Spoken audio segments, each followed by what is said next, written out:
आज हम लोग ऑर्गेनिक केमिस्ट्री का एक बहुत इंपॉर्टेंट टॉपिक पढ़ने जा रहे हैं, isomerism.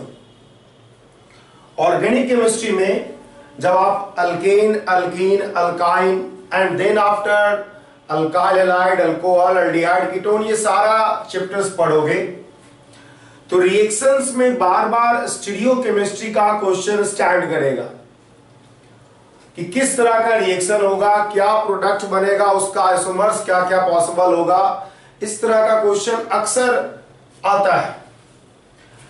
As well as directly number of isomers, number of optical isomers, number of geometrical isomers, इन सब पे बेस्ड भी सवाल जेईई में फ्रीक्वेंटली पूछा गया है, पीएमटी में फ्रीक्वेंटली पूछा गया है और इसलिए इस चैप्टर का एक अच्छा खासा इंपॉर्टेंस है। ये मान के चलो कि हर साल जेईई मेन और जेईई एडवांस में दोनों में से एक जगह श्योर है कि इससे एक या दो सवाल पूछा जाएगा, क्योंकि ये बहुत इंपॉर्टेंट टॉपिक है ये आइसोमरिज्म।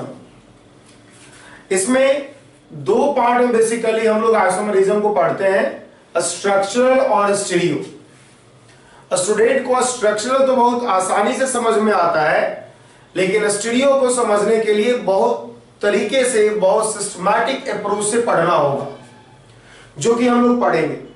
हम आपको बताएंगे किस तरह से आप आइसोमरिज्म चैप्टर पे 100% कमांड कर सकते हो अगर आपको जो तरीका बताया गया उसको आप फॉलो करते हो। ठीक है, तो आइसोमरिज्म एक बहुत इंपॉर्टेंट टॉपिक है। अगर हम जेईई के पॉइंट ऑफ व्यू से या पीएमटी के पॉइंट ऑफ व्यू से सोचे तो डायरेक्ट सवाल एज वेल एज इनडायरेक्ट सवाल बेस्ड ऑन रिएक्शन इस पे पूछा जाता है। तो हम लोग क्या करते हैं, आइसोमरिज्म चैप्टर को पढ़ना शुरू करते हैं। सबसे पहली बात यह है कि आइसोमरिज्म है क्या, आइसोमर्स क्या होता है। बहुत लोग आप में से जानते होंगे कि आइसोमर्स उस तरह का कंपाउंड होता है जिसका कि मॉलिक्यूलर फॉर्मूला सेम हो लेकिन फिजिकल और केमिकल प्रॉपर्टीज क्या हो, अलग हो। तो आइसोमरिज्म को डिफाइन किया जाता है is a phenomena of existence of two और more compounds with same molecular formula but with different physical and chemical properties. और जो कंपाउंड होगा जिसका मॉलिक्यूलर फॉर्मूला सेम हो लेकिन फिजिकल और केमिकल प्रॉपर्टीज अलग हो, उसको हम लोग कहते हैं आइसोमर्स। तो definition of isomerism will be simply equal to the phenomena of existence, the phenomena of existence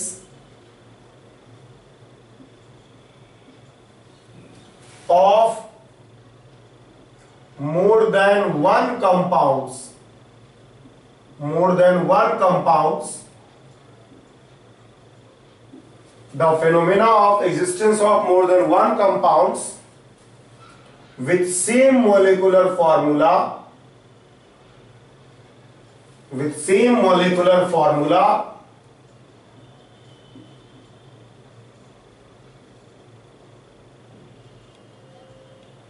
ठीक है, the phenomena of existence of more than one compounds with same molecular formula but with different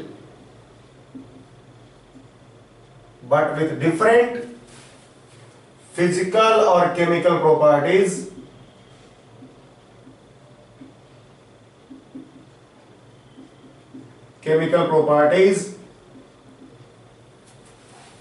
is called isomerism.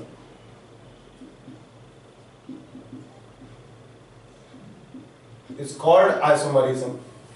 ठीक है, the phenomena of existence of more than one compounds with same molecular formula but with different physical or chemical properties is called isomerism.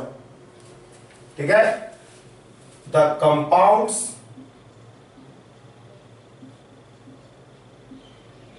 with same molecular formula are called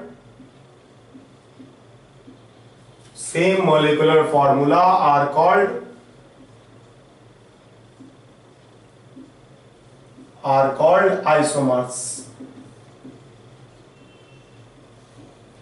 ठीक है, ऐसा compound जो same molecular formula के साथ होगा उसको हम लोग आइसोमर्स कहेंगे। अब देखिए आइसोमर्स को हम लोग अलग अलग तरीके से क्लासिफाई कर सकते हैं। ठीक है, तो आइसोमर्स का हम लोग क्लासिफिकेशन देख रहे हैं। तो आइसोमर्स को हम लोग इस तरह से क्लासिफाई कर सकते हैं दो पार्ट में। सबसे पहले बात, एक होता है स्ट्रक्चरल आइसोमर्स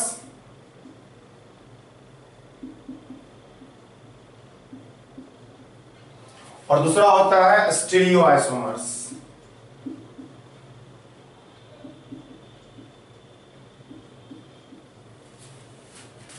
स्ट्रक्चरल आइसोमर्स और स्टीरियो आइसोमर्स।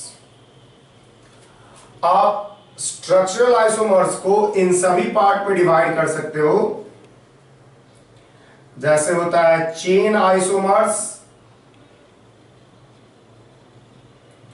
फिर होता है रिंग चेन आइसोमर्स,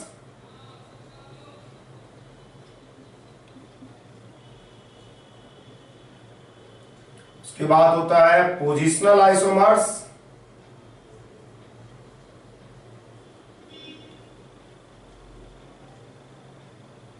ठीक है, उसके बाद होता है फंक्शनल आइसोमर्स,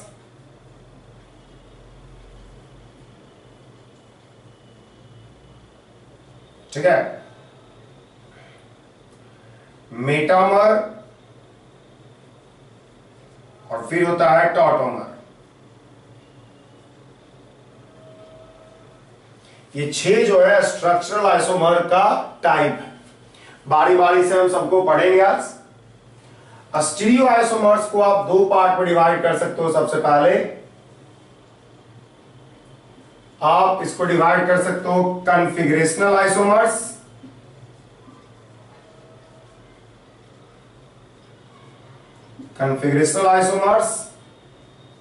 और दूसरा होता है conformational isomers.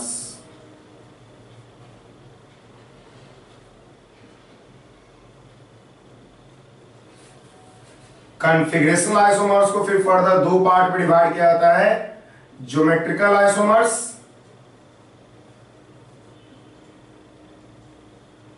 and then after optical isomers।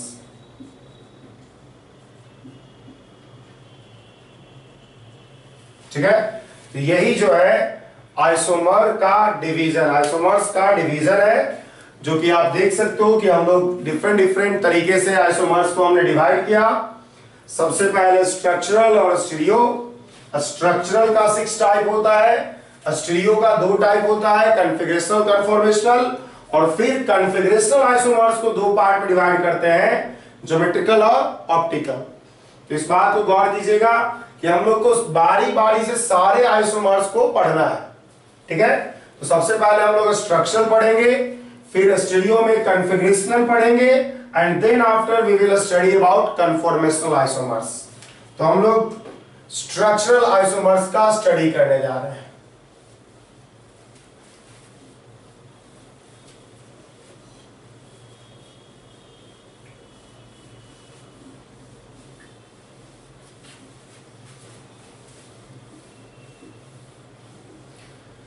देखिए स्ट्रक्चरल आइसोमर्स आसान है, आप आसानी से समझ पाओगे, कर पाओगे इसमें।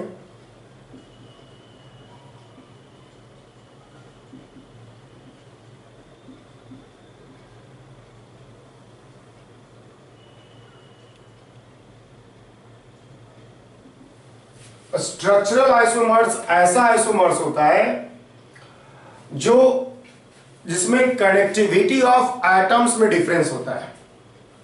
ऐसा आइसोमर जिसमें कि कनेक्टिविटी ऑफ एटम्स में डिफरेंस हो, उसी को हम लोग क्या कहते हैं, स्ट्रक्चरल आइसोमर्स। ठीक है, those isomers which differ in connectivity of atom,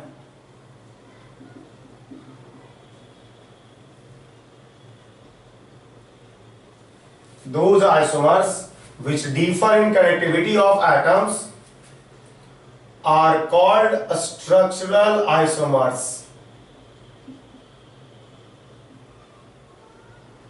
are called structural isomers.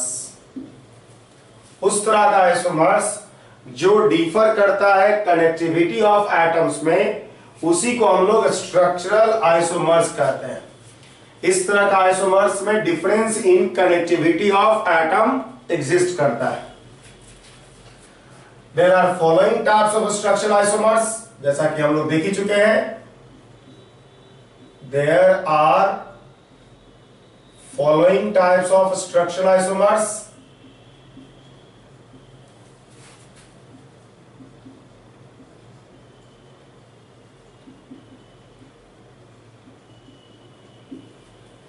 सबसे पहला है चेन आइसोमर्स।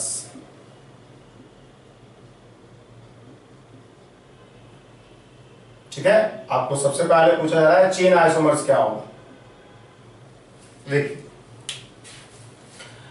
इस तरह का आइसोमर्स, स्ट्रक्चरल आइसोमर्स, जिसमें पैरेंट चेन का लेंथ अलग अलग हो।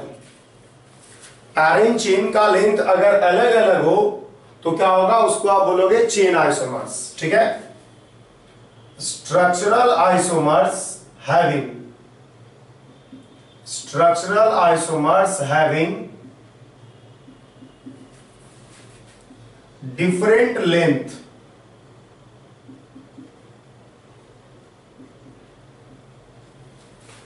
of parent chain. Structural isomers having different length of parent chain are called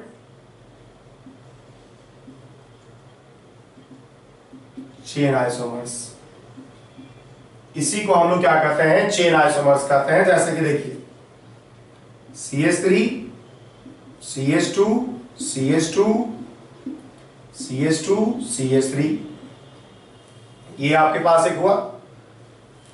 उसके बाद CH3 CH CH3 CH2 और CH3, ये आपके पास हुआ है। और एक कंपाउंड हमने ये लिया CH3 CH3 CH3 और फिर CH3। इन सब का फॉर्मूला जो होगा C5H12 होगा। अब देखिए, फॉर्मूला तो सेम है, होना ही चाहिए। आइसोमर्स की बात कर रहे हैं हम लोग। पैरेंट चेन की अगर हम बात करें तो पैरेंट चेन में 5 कार्बन है यहां पर, पैरेंट चेन में 4 कार्बन है यहां पर, और पैरेंट चेन में 3 कार्बन है यहां पर। जब पैरेंट चेन का लेंथ अलग अलग हो गया तो इस तरह के जो आइसोमर्स होंगे उनको हम लोग चेन आइसोमर्स ही कहेंगे। ठीक है, चेन आइसोमर्स वैसा आइसोमर्स है जिसमें पैरेंट चेन का लेंथ अलग अलग हो। ठीक है, सेकेंड जो आइसोमर्स हम लोग पढ़ते हैं वो है ring chain isomers.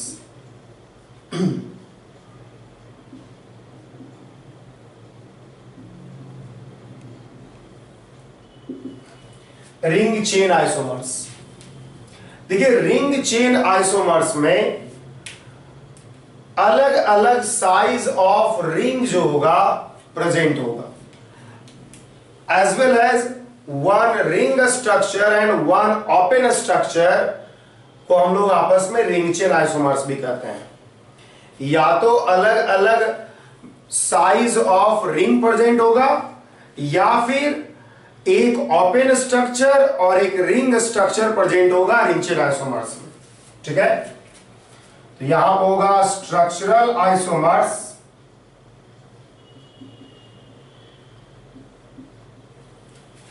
having different length, different size of ring structure or one open and one closed structure, one cyclic structure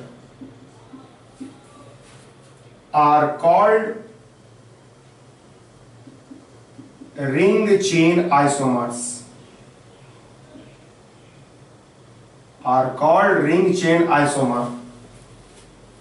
जैसे एग्जांपल में अगर आप लिखना चाहो तो आपके पास एक ये है, दिस वन 6 मेंबर रिंग, उसके बाद आपके पास क्या है, ये है CH3, उसके बाद आपके पास है दिस वन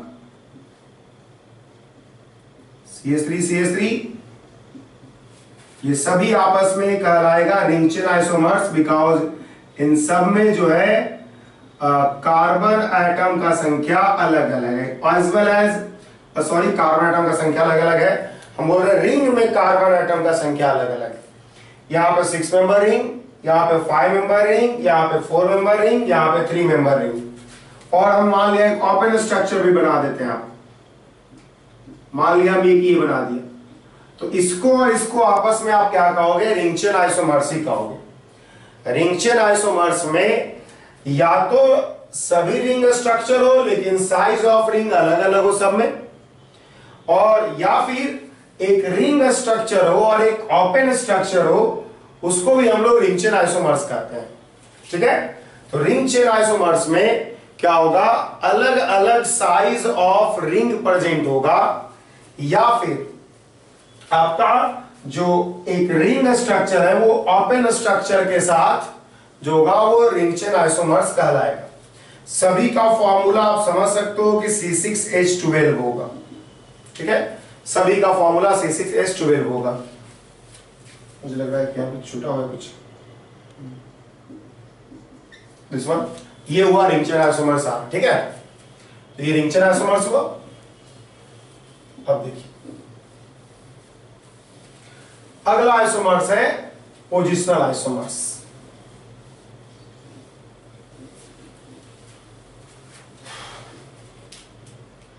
अगला आइसोमर्स है तीसरा,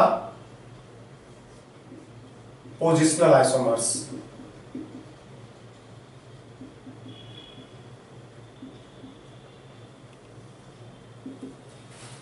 पोजिशनल आइसोमर उस तरह का आइसोमर्स होता है जिसमें कि पैरेंट चेन का लेंथ, रिंग का साइज सेम हो, लेकिन सब्स्टिट्यूएंट का पोजीशन अलग अलग, सब्स्टिट्यूएंट या फंक्शन ग्रुप का पोजीशन अलग अलग। तो इसमें आपको ये देखना, structural isomers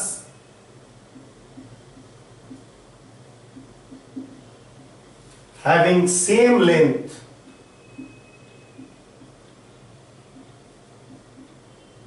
of parent chain or same size of ring,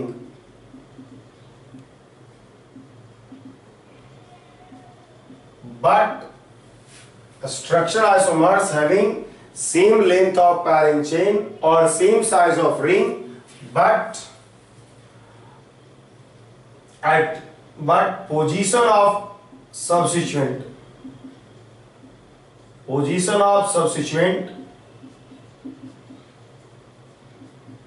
or functional group are different. ठीक है, are called positional isomers, are called positional isomers.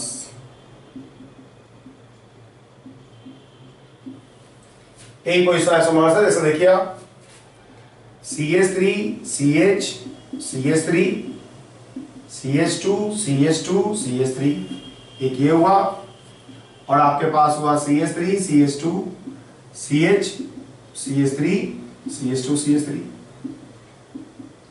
तो आप देख सकते हो कि आपके पास यहां पर क्या है, यहां पर आपके पास सेकेंड पोजीशन पे CH3 है, यहां पर थर्ड पोजीशन पे CH3 है। इसको हम लोग पोजिशनल आइसोमर्स कहेंगे। पहला एग्जांपल हम ले रहे हैं, कुछ और एग्जांपल हम लेते हैं आपके लिए। मान लिया हम आपको कह रहे हैं दिस वन OH और CH3 है मान लिया, और उसके बाद हम इसको क्या करते हैं, रिंग का साइज सेम ही है, OH यहां कर देते हैं, CH3 यहां कर देते हैं, या फिर हम क्या करते हैं, OH यहां कर देते हैं, CH3 यहां कर देते हैं। ठीक है, या फिर हम क्या करते हैं, OH ऊपर कर देते हैं, OH यहां कर देते हैं, CH3 यहां कर देते हैं। तो इन सभी केस में आप ये देख रहे होगे, आप ये ऑब्जर्व कर पा रहे होगे कि रिंग का साइज तो सेम है, लेकिन जो ग्रुप है जो सब्स्टिट्यूएंट इसमें लगा हुआ है, जो फंक्शनल ग्रुप लगा हुआ है, उसका पोजीशन, रिलेटिव पोजीशन क्या हो रहा है, अलग अलग हो जा रहा है। इन तरह के आइसोमर्स को हम लोग क्या कहेंगे, पोजीशनल आइसोमर्स। तीसरा एग्जांपल अगर हम लेना चाहें तो अगर आपके पास है CH3, CH2, C double bond O और CH2 और CH3, और इसी में हमने क्या किया, आपको एग्जांपल एक ये ले लिया CH3, C double bond O, CH2, CH2, CH3। तो आप देख सकते हो यहां पर कीटोन का पोजीशन 3 पे है, यहां पर कीटोन का पोजीशन 2 पे है। तो इस तरह से पोजीशनल आइसोमर्स होता है। Length of parent chain, ring का साइज अगर सेम हो तब पोजीशनल आइसोमर्स का पॉसिबिलिटी बनता है, due to difference in position of substituent और फंक्शनल ग्रुप। ठीक है, ये हो गया। अब इसके बाद चौथा आइसोमर्स होता है फंक्शनल आइसोमर्स। फोर्थ टाइप का जो आइसोमर्स है वो फंक्शनल आइसोमर्स है। चौथा आइसोमर है फंक्शनल आइसोमर्स।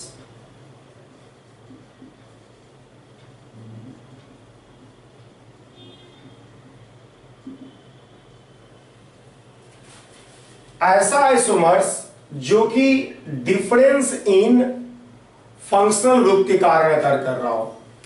अलग अलग फंक्शनल ग्रुप के कारण अगर सेम मोलिकुलर फॉर्मूला आ रहा है तो उस तरह के आइसोमर्स को हम लोग क्या कहते हैं, फंक्शनल आइसोमर्स कहते हैं। ठीक है, इसका डेफिनेशन होगा स्ट्रक्चरल आइसोमर्स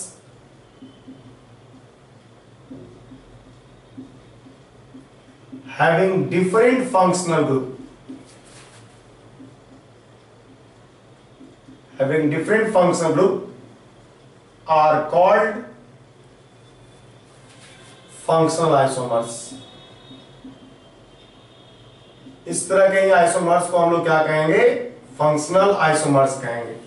ठीक है, structural isomers having different functional group are called functional isomers। जैसे कि फॉलोइंग हम लिखाते हैं यहां पर कि following pair of functional group so functional isomers, so functional isomers. Following pair of functional group so functional isomers. जैसे कि पहला पॉइंट है aldehyde and ketone, aldehyde and ketone. दूसरा है डाइन एंड अल्काइन। डाइन का मतलब हुआ 2 डबल बॉन्ड, अल्काइन का मतलब 1 ट्रिपल बॉन्ड। ठीक है, तीसरा हो गया 1 degree, 2 degree and 3 degree amine. चौथा हो गया 1 degree, 2 degree and 3 degree amide. पांचवा हो गया acid, carboxylic acid and ester. छठा हो गया cyanide and isocyanide, cyanide and isocyanide. सातवां हो गया नाइट्रोअल्केन एंड अल्काइल नाइट्राइड्स। ठीक है, और भी हो जाएगा जैसे कि हम अल्कोहल एंड ईथर। ठीक है, तो ये सभी कुछ पेयर में हमने आपको फंक्शनल ग्रुप दिखाया जिसके साथ क्या होता है, फंक्शनल आइसोमरिज्म एग्जिस्ट करेगा। अल्डिहाइड और कीटोन का फॉर्मूला सेम ही होगा जबकि फंक्शनल ग्रुप अलग अलग है। कार्बोक्सिलिक एसिड और एस्टर का फॉर्मूला तो मॉलिक्यूलर फॉर्मूला सेम ही हो जाएगा कंपाउंड का, लेकिन फंक्शनल ग्रुप अलग अलग है। अल्कोहल ईथर में वही बात है, फॉर्मूला सेम ही होगा मॉलिक्यूलर फॉर्मूला, लेकिन फंक्शनल ग्रुप अलग अलग है। तो इन सभी फंक्शनल ग्रुप के केस में, इन सभी फंक्शनल ग्रुप के केस में क्या होगा, तुम्हारा फंक्शनल आइसोमर्स एग्जिस्ट करता है। ठीक है। अब देखिए हम लोग आगे पढ़ते हैं। अगला आइसोमर है मेटामर। अगला आइसोमर हम लोग को पढ़ना है मेटामर। फिफ्थ आइसोमर है मेटामर।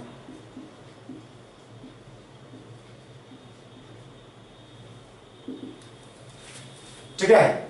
तो मेटामर एक ऐसा स्ट्रक्चरल आइसोमर्स होता है जो एग्जिस्ट करता है due to difference in number of carbon atom around polyvalent functional group.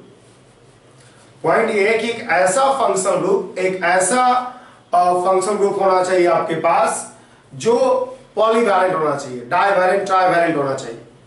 और उसमें अगर कार्बन चेन का लेंथ फंक्शनल ग्रुप के दोनों साइड अलग अलग होगा, उसी को हम लोग मेटामर कहते हैं। ठीक है। तो स्ट्रक्चर देखते हैं, this type of structural isomer, this type of structural isomer exist due to difference in number of carbon atom, difference in number of carbon atom around polyvalent functional group।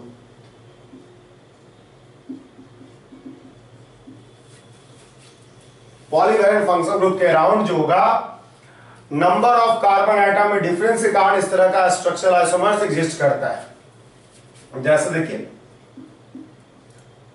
CH3 CH2O CH2 CH3, एक ये है, इधर दो carbon and इसी में हम कर सकते हैं CH3O CH2 और CH3, इधर 3 कार्बन, इधर 1 कार्बन। ठीक है। तो आप देख सकते हो कि पॉलीवैलेंट फंक्शनल ग्रुप में आपके पास क्या है, अलग अलग नंबर ऑफ कार्बन आइटम है on both side of functional group. आपके पास है CH3 CH2 NH CH2 CH2 CH2 CH3 and आप कर सकते हो CH3 CH2 NH CH2 CH3 4 6। ठीक है। तो अलग अलग नंबर ऑफ कार्बन आइटम अगर पॉलीवैलेंट फंक्शनल ग्रुप के राउंड हो, उसी को आप क्या कहते हो, उसी को आप कहते हो metamer. And CH3 CH2 C double bond O और CH2 और CH3, ये भी क्या है, पॉलीवैलेंट फंक्शनल ग्रुप के राउंड क्या है, इधर 1 है, इधर 3 है, इधर 2 है, इधर 2 है। लेकिन याद ये रखिएगा कि यहां पर कार्बन चेन जो है ब्रेक नहीं किया, इन सभी जगह कार्बन चेन ब्रेक कर चुका है। बीच में NH है, बीच में NH है, बीच में O है, बीच में O है, तो कार्बन चेन ब्रेक कर चुका है। लेकिन यहां पर कार्बन चेन ब्रेक नहीं किया है और इसीलिए इस आइसोमर को हम लोग metamer as well as positional isomer भी कहते हैं, as well as positional isomer भी कहलाता है, पोजिशनल आइसोमर भी कहलाता है। बिकॉज, क्यों ऐसा कहते हैं, बिकॉज कार्बन चेन का जो कार्बन चेन डजंट ब्रेक,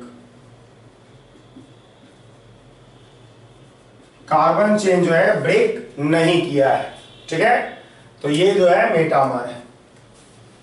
अब अगर हम आगे अगला पॉइंट लिखते हैं, मेटामर हम लोग देख चुके हैं।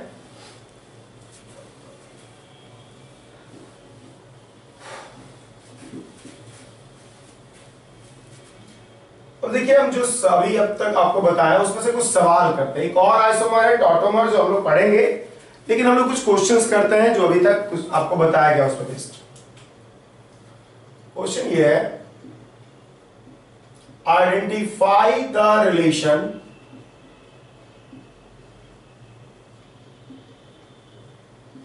relationship of given compound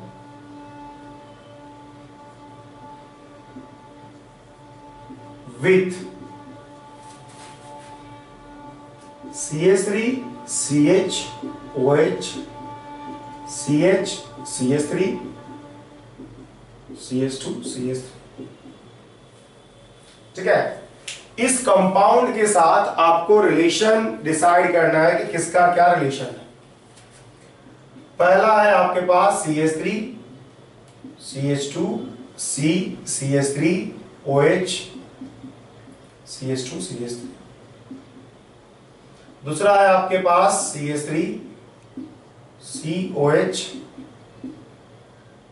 CH3 CH CH3 और CH3। तीसरा है आपके पास CH3 CH2 O CH CH3 और फिर CH2 CH3। ठीक है, चौथा है आपके पास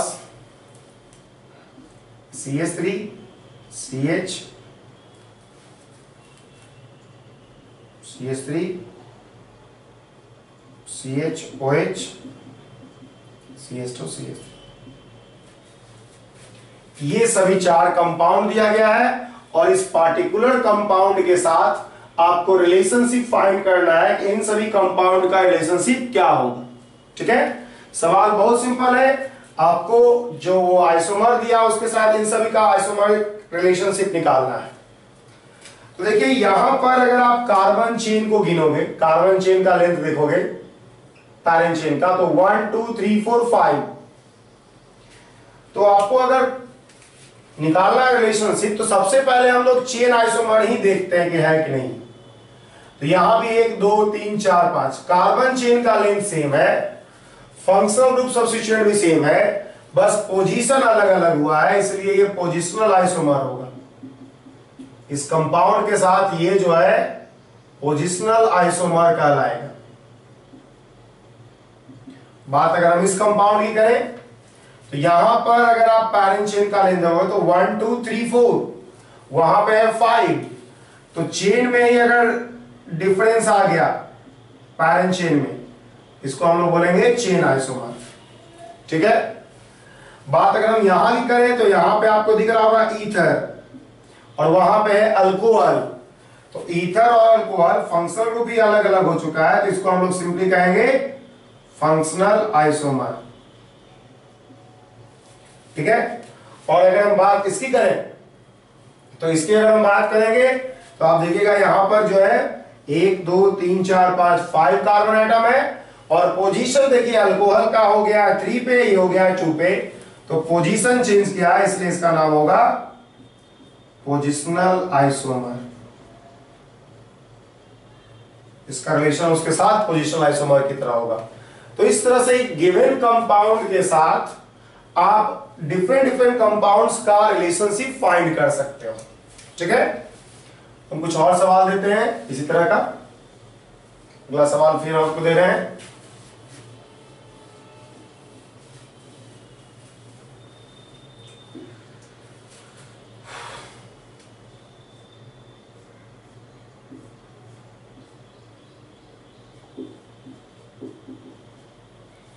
ठीक है, दिस वन ये आपको दिया गया, ऑप्शन हम ये दे रहे हैं आपको।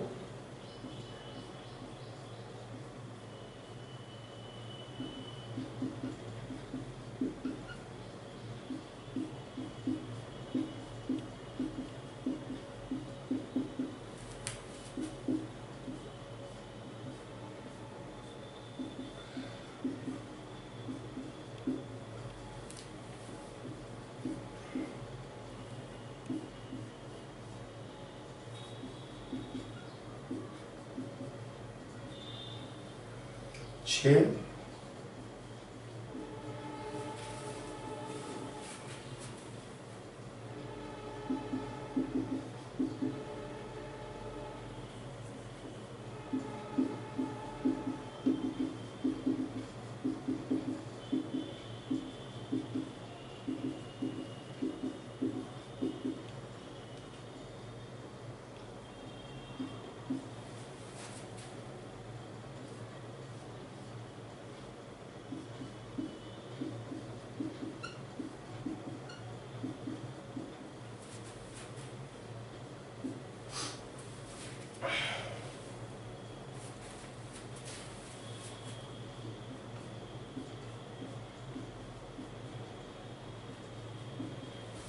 ये स्थिति है। और हम अगर आपसे रिलेशनशिप निकालना चाह रहे हैं कि इसका इन सभी कंपाउंड के साथ रिलेशन बताइए, तो सबसे पहले आपको चेन आइसोमर्स, फिर रिंग चेन आइसोमर्स, फिर पोजिशनल आइसोमर्स, फिर फंक्शनल आइसोमर्स देखना होता है। तो अगर हम इन सभी चीजों को गौर करें तो यहां पर आपके पास रिंग का साइज सेम है, उसके बाद वहां पर आपके पास ईथर है OCH3 और यहां पर आपके पास अल्कोहल है, तो ये हो जाएगा फंक्शनल आइसोमर्स।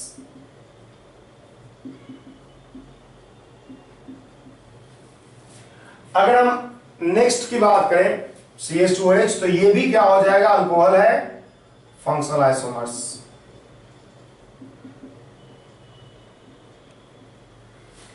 अगर हम इसके साथ देखें तो यहां पर OCH3 है, यहां भी OCH3 है, ईथर ही है, लेकिन साइज ऑफ रिंग चेंज कर गया है, इसलिए इसका नाम होगा रिंग चेन आइसोमर। इसका नाम हो जाएगा रिंग चेन आइसोमर। अगर हम बात करें यहां पर तो साइज ऑफ रिंग भी चेंज किया है, as well as functional group भी चेंज कर गया है, अल्कोहल और ईथर अंतर है, तो ये जो है ring chain as well as and functional दोनों आइसोमर कहलाएगा। Ring chain isomer as well as functional isomer दोनों कहलाएगा। अगर हम इसमें बात करें तो आपके पास एक साइक्लिक स्ट्रक्चर है, एक ओपन चेन स्ट्रक्चर है। आप यहां पे देखोगे तो आपके पास इसको आप कहोगे रिंग चेन आइसोमर्स, ईथर ही है वहां भी, तो इसलिए रिंग चेन आइसोमर्स ही कहलाएगा। यहां भी आप इसके बारे में कहोगे रिंग चेन आइसोमर्स ही, क्योंकि ईथर ही है, लेकिन साइक्लिक स्ट्रक्चर का रिंग चेंज कर गया है, साइक्लिक स्ट्रक्चर का साइज चेंज कर गया है। यहां पर आप देखोगे तो 6 मेंबर वहां भी है, 6 मेंबर यहां भी है, और फंक्शनल ग्रुप चेंज किया, तो इसको आप बोलोगे फंक्शनल आइसोमर्स। ठीक है, तो ये जो है आपका रिलेशनशिप है इस कंपाउंड का डिफरेंट कंपाउंड के साथ। ठीक है, तो इस तरह से हम लोग अलग अलग कंपाउंड्स का रिलेशनशिप, स्ट्रक्चरल आइसोमरिज्म का रिलेशनशिप डिफरेंट कंपाउंड के साथ डिटरमाइन कर ले सकते हैं by knowing the concept of chain isomers, ring chain isomers, positional isomers, and then functional isomers, and then metamer. ठीक है, अगले क्लास में हम लोग स्ट्रक्चरल आइसोमर्स का सबसे इंपॉर्टेंट पार्ट पढ़ने वाले हैं, जिसको कि हम लोग टॉटोमर्स कहते हैं। ठीक है, ठीक है।